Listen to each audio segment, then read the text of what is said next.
Sunday அப்படிங்கிறதுனால கொஞ்சம் ஃப்ரீயாக எல்லா ஒர்க்கும் முடிச்சுட்டு ஈவினிங் போல் பூ பறிக்க ஆரம்பிச்சிட்டேன். இப்போலாம் பார்த்தீங்கன்னா தூறல் தூறிட்டே இருக்கிறதுனால பூ வந்து சீக்கிரமாக பூக்க ஆரம்பிச்சிருது.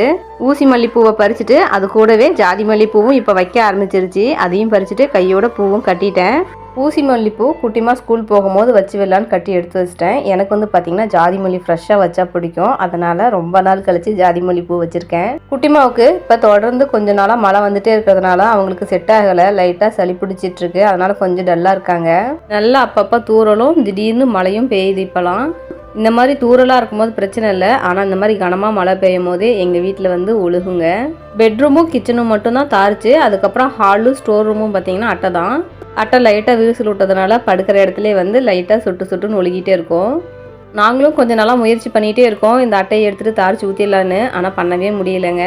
ஆனால் கூடி சீக்கிரமாக போட்டுருவோம். நீங்களும் எங்களுக்காக வந்து கொஞ்சம் ப்ரேயர் பண்ணுங்கள்.